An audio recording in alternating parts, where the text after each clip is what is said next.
नमस्कार, मैं हूं संजय शर्मा। आप देख रहे हैं 4 PM न्यूज नेटवर्क। ये साल खत्म होने को है। एक चीज जो इस साल में सबसे ज्यादा हुई वो थी चुनाव। लोकसभा चुनाव से महाराष्ट्र के चुनाव तक चुनाव ही चुनाव। दर्जनों पार्टियों के हजारों उम्मीदवारों की किस्मत का फैसला देश के करोड़ों लोगों ने किया। अगले साल की शुरुआत फिर से चुनावों से होगी। खासकर दिल्ली और बिहार के इलेक्शन देखने लायक होंगे।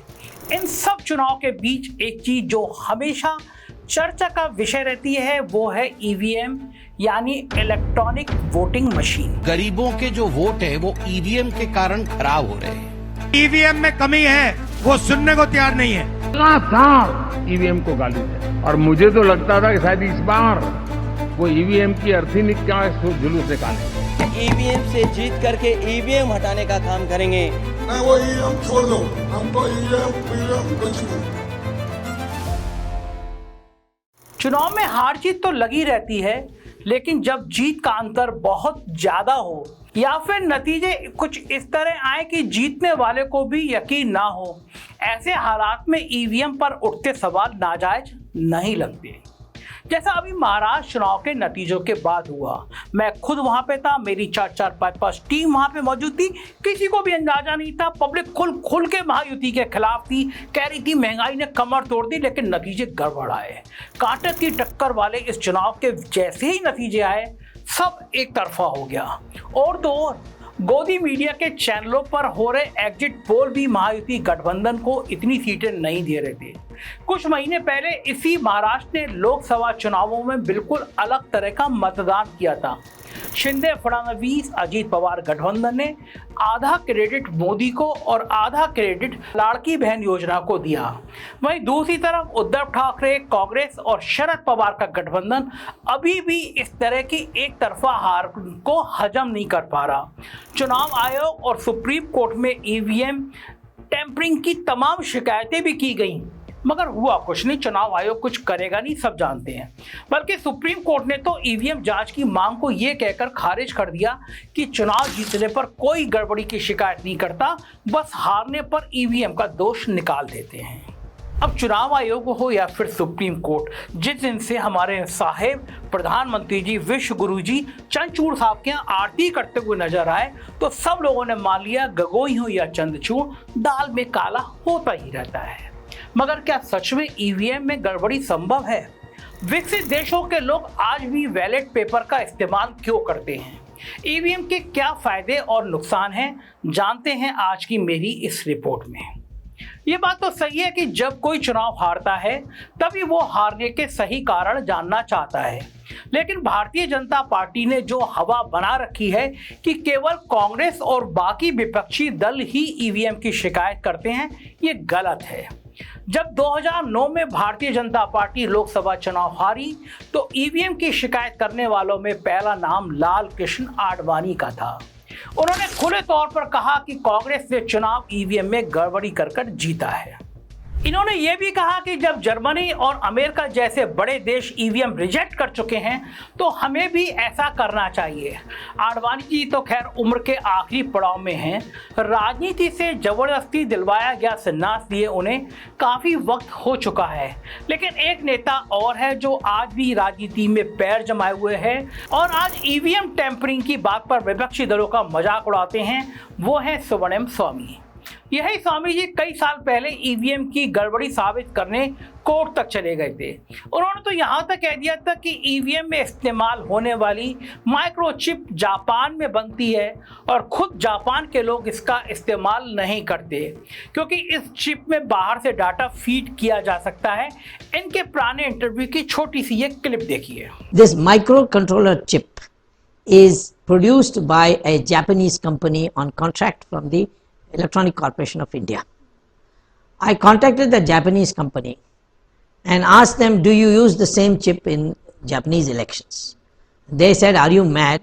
We will never touch an electronic voting machine. In Japan, we use ballot papers. मगर आज भारतीय जनता पार्टी और उसके नेताओं को ईवीएम में कुछ गलत नजर नहीं आएगा, क्योंकि वो चुनाव जीत रहे हैं।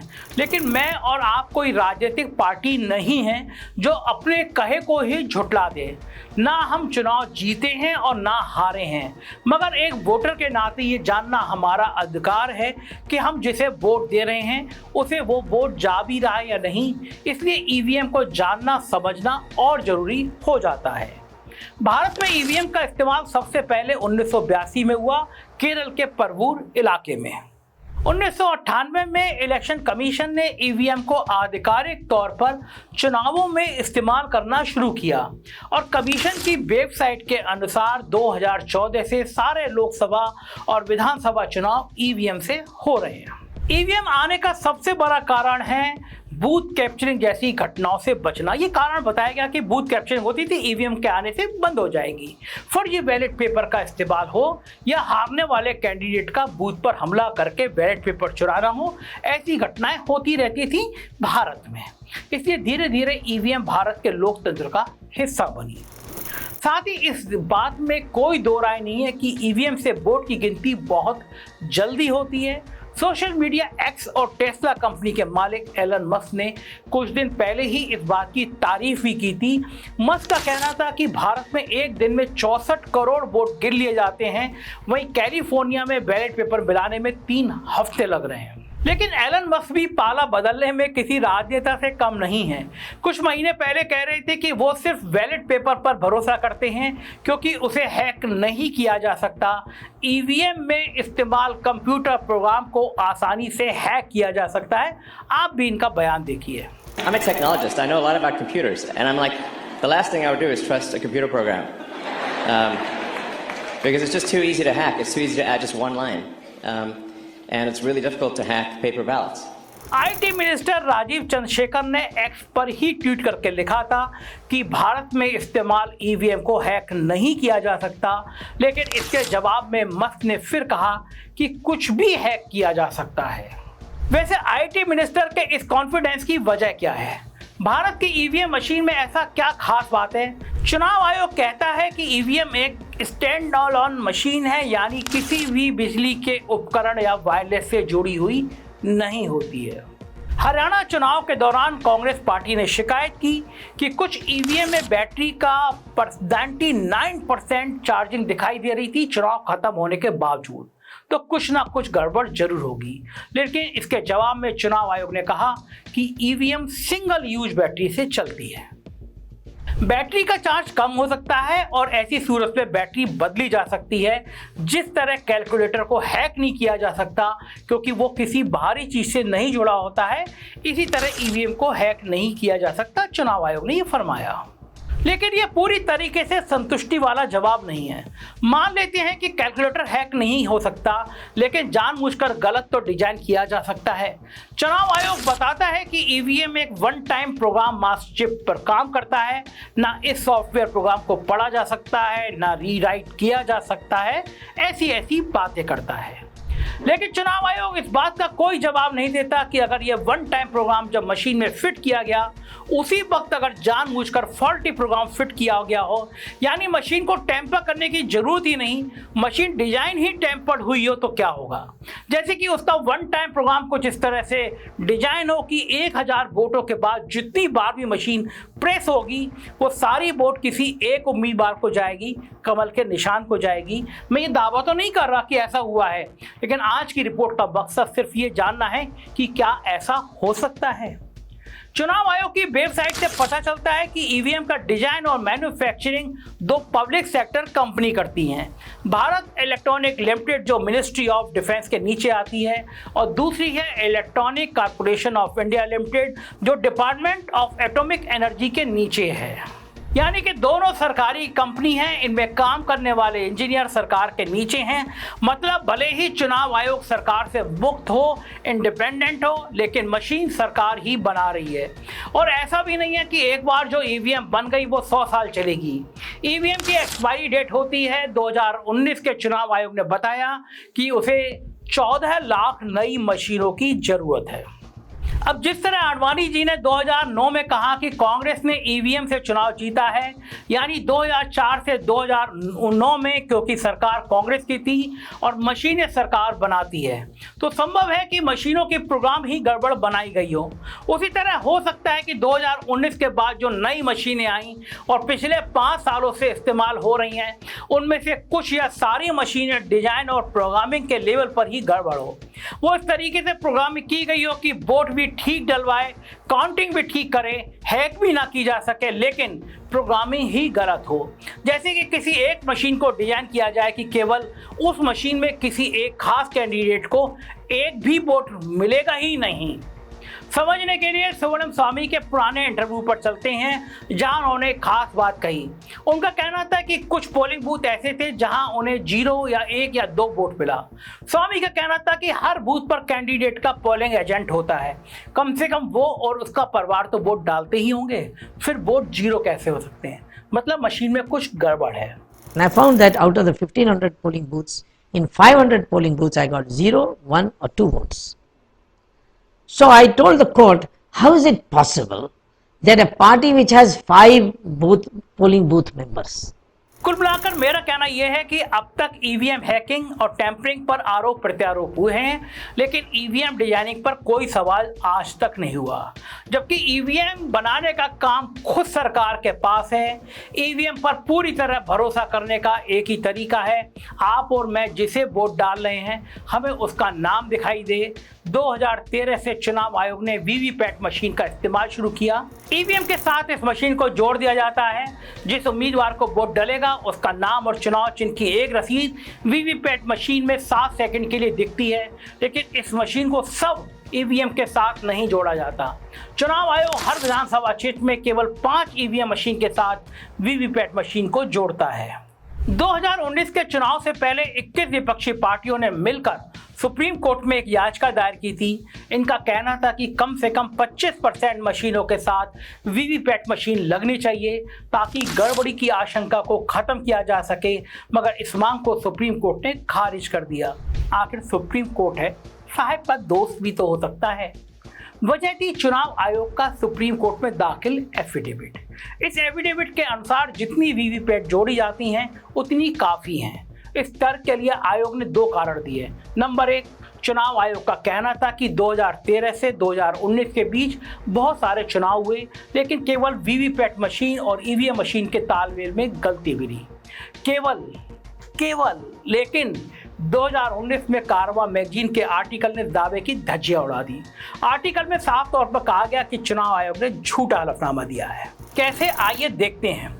आयोग ने एफिडेविट में कहा कि मई 2017 के बाद के सब चुनावों में मिलकर 1500 पोलिंग बूथ में वीवीपैट मशीन का इस्तेमाल हुआ और गलती भी नहीं पकड़ी गई, एक भी गलती नहीं पकड़ी गई। मगर 2017 के गुजरात चुनावों में वहां के चीफ इलेक्शन का ऑफिसर बीबी सोरेन ने माना था कि 4 जगह मिसमैच मिला। वागरा, द्वारका, अंकलेश्वर और भावनगर में 4 सीटें थीं जिनमें एक पोलिंग बूथ पर मिसमैच की खबरें आई थीं। हालांकि इस तरह के मिसमैच के पीछे का कारण टैंपरिंग ना होकर कुछ और था। पोलिंग अफसर मॉक पोल को वोटों से हटाना भूल गया था। इस तरह की बातें की गई, मगर चुनाव आयोग का ये कहना था कि गड़बड़ ही नहीं मिली, और वो भी हलफनामे में। वो कम से कम चुनाव आयोग की लापरवाही या फिर एक बड़ी साजिश की तरफ इशारा करता है। इस हलफनामे में एक और बात कही गई, अगर 5 वीवीपैट मशीनें हैं तो एक मशीन का ईवीएम से मिलान काफ़ी है। इस दावे के लिए इंडियन स्ट्रेटेजिकल इंस्टीट्यूट की एक रिपोर्ट का हवाला दिया गया। इस रिपोर्ट का नाम भट्ट रिपोर्ट पड़ा क्योंकि 3 सदस्यों की इस रिपोर्ट के चेयरमैन थे अभय भट्ट, जो Indian strategical institute of mathematician हैं। इस रिपोर्ट के अनुसार पूरे देश में केवल 479,479 ईवीएम मशीनों और वीवीपैट मशीनों का सही मिलान ही 99.99 कॉन्फिडेंस से बता देगा कि वाकई और ईवीएम और वीवीपैट सब मशीनें ठीक हैं। कमाल की बात देखिए, एक आरटीआई एप्लीकेशन के जवाब में पता चला कि चुनाव आयोग ने आधिकारिक तौर पर इंडियन स्ट्रेटेजिकल इंस्टीट्यूट का कोई ऐसा काम ही नहीं है, सीधे भट्ट साहब को चिट्ठी लिखी। खैर छोड़िए, किसने क्या कहा, क्यों कहा और कब कहा? सवाल यह है कि क्या इस तरह का दावा ठीक था या गलत? इस बात की पड़ताल के लिए 2020 में कुछ जिम्मेदार नागरिकों ने citizen commission on election reporters बनाया, जिसका काम था कि पड़ताल करना कि ईवीएम पर भरोसा करने के लिए वीवीपैट मशीनों की कितनी ज़रूरत है। इस कमीशन के चेयरमैन बने सुप्रीम कोर्ट के रिटायर्ड जज मदन लोकर और उनके साथ रिटायर्ड चीफ इलेक्शन कमिश्नर वजाहत हबीबुल्ला भी थे। गौर कीजिए, ये विपक्षी पार्टी के लोग नहीं हैं। सुप्रीम कोर्ट के जज और चुनाव आयोग के रिटायर्ड बॉस की बात कर रहा हूं। इस कमीशन ने बहुत सारे वैज्ञानिकों से बात की। पूछा गया कि क्या वाकई ईवीएम को टेम्पर नहीं किया जा सकता और क्या भट्ट रिपोर्ट ठीक है जो कहती है कि बस 479 वीवीपैट मशीनों का मिलान काफ़ी है। MIT यूनिवर्सिटी के प्रोफेसर ने इस जांच में हिस्सा लिया। उन्होंने अपनी 16 पेज की रिपोर्ट कमीशन को भेजी, जिसमें कहा गया था कि भारत में इस्तेमाल होने वाली ईवीएम मशीन का डिज़ाइन काफ़ी सिंपल है और किसी दूसरी इलेक्ट्रॉनिक मशीन से अलग है, इसलिए हैक करना मुश्किल है। साथ ही ये भी कहा गया कि किसी इंडियन ईवीएम मशीन के हैक किए जाने की पुख्ता खबर अभी तक नहीं है, लेकिन ये रिपोर्ट कहती है कि डिजाइन के वक्त ऐसा किया जा सकता है। डिजाइन के वक्त माइक्रोचिप बदली जा सकती है। अनडिटेक्टेड एरर का जानबूझकर किया गया बदलाव भी हो सकता है। और अगर चुनाव आयोग जनता को ये भरोसा दिलाना चाहता है कि ऐसा नहीं हो रहा, तो उसके लिए ईवीएम के डिजाइन को पब्लिक करना चाहिए और ईवीएम की जांच किसी इंडिपेंडेंट एजेंसी के द्वारा हो जो डिजाइन को भी चेक कर सके। साथ ही सब मशीनों को वीवीपैट मशीन के साथ जोड़ा जाए ताकि हर वोटर को ये दिख सके कि उसका वोट किसे गया है। लेकिन इन सब बातों पर चुनाव आयोग ने आज तक कोई कदम नहीं उठाया है। जिस भट्ट रिपोर्ट पर चुनाव आयोग ने भरोसा जताया, उसे सिटीजन कमीशन के प्रोफेसर ने साइंटिफिक तौर पर गलत बता दिया। इनके अनुसार भट्ट रिपोर्ट की सबसे बड़ी गलती है पूरे देश को एक जनता मान लेना। 2% के फॉल्ट रेट पर भी भट्ट रिपोर्ट के हिसाब से केवल 20,000 ईवीएम के फॉल्टी होने का पता चलेगा। वहीं हमारे देश में कुछ हजार वोट और केवल कुछ मशीनों की खराबी एक पूरी लोकसभा सीट के नतीजे बदल सकते हैं। लेकिन रिटायर्ड सुप्रीम कोर्ट जज, पुराने इलेक्शन कमीशन और देश विदेश के प्रोफेसर की रिपोर्ट पर चुनाव आयोग ने कोई भरोसा नहीं दिखाया और ना ही उस पर कोई काम किया। करते भी कैसे गांधी जी के 3 बंदरों की तरह हैं। हालांकि इस रिपोर्ट का हवाला देते हुए 2023 में फिर से विपक्षी पार्टियां सुप्रीम कोर्ट पहुंची और सारी ईवीएम मशीन को वीवीपैट से जोड़ने की बात कही, लेकिन लोकसभा चुनाव के बीचों बीच सुप्रीम कोर्ट ने फिर से इस मांग को खारिज कर दिया।